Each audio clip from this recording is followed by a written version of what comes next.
Today we're working on my wife's Mazda 3. This is an '07 Mazda 3, and as you see, it says it's negative 29 outside. It's definitely not negative. That is way off, and because it thinks it's so cold outside, it's not allowing the AC to kick on. So I need to fix that in order to get the AC working again. Alright, after about an hour of searching, I finally found it.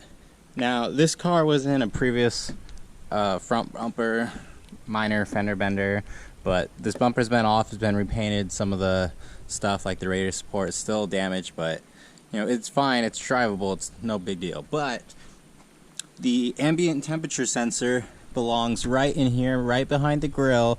There's a bracket right there that this ambient temperature sensor will sit on. That's where it's supposed to be.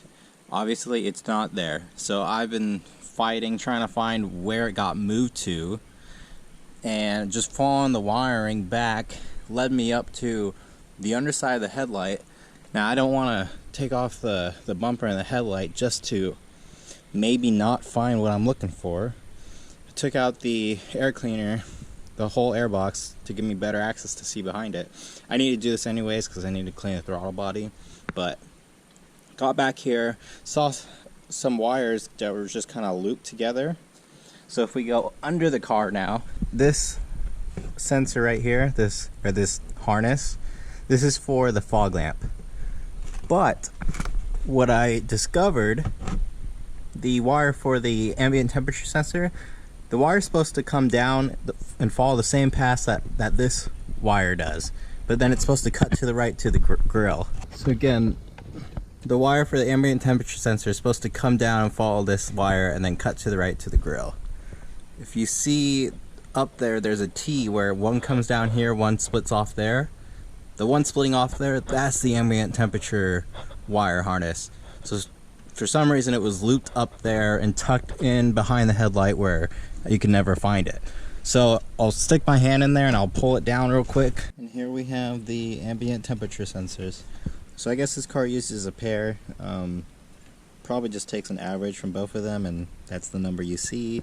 And then this car also has the automatic air, so maybe it's the auto air cars that has the two and so the others have one. But so our problem is either both the sensors or one of the sensors. Sometimes our sensor reading works, sometimes it doesn't, so let's try just unplugging one and seeing what happens. Okay, so here's the two ambient temperature sensors. I got my multimeter set on continuity, as you hear. Basically, we just want to check the resistance in here. And when I prong it, I'm not getting any beeping.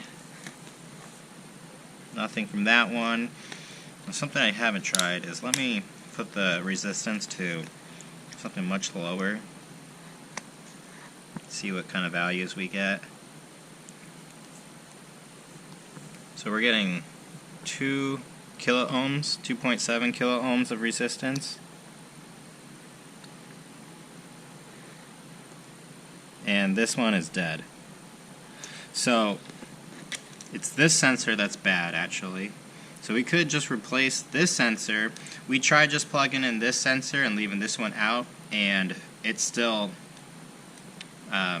it wasn't showing the right temperature. We could probably just leave this sensor plugged in and this left one not plugged in, and that might resolve our issues. But also, I don't know how they do the average thing to show what we're displaying. Now, if you looked up a price of an ambient temperature sensor for a Mazda 3, they're kind of ridiculous. Like 50 to 100 bucks. So that's kind of a lot. So I think what the fix is as you see, it's just showing blank. If I start it up, we'll probably see the 3 dots come on eventually, which just means it's nothing. But if I leave it unplugged, it doesn't have a sensor to read. AC works just fine, and my wife is good with that. I'm good with that. That's a nice cheap fix to this.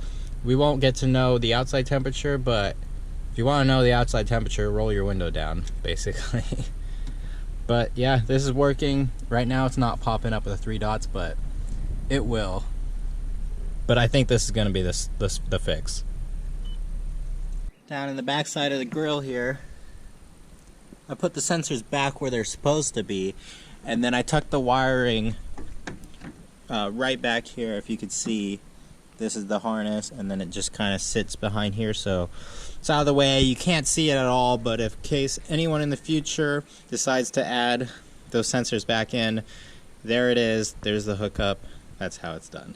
And although this technically isn't the correct fix, at least we diagnosed the problem, fixed it, in the sense of it's the cheapest option and you're not really sacrificing all that much. Sometimes you have to weigh pros and cons, and in this case, this was what made the most sense. If you agree, let me know. If you would have replaced a sensor and you're one of those people, let me know. It's always fun hearing, because, you know, I understand that. Thank you for watching. I'll see you in the next one.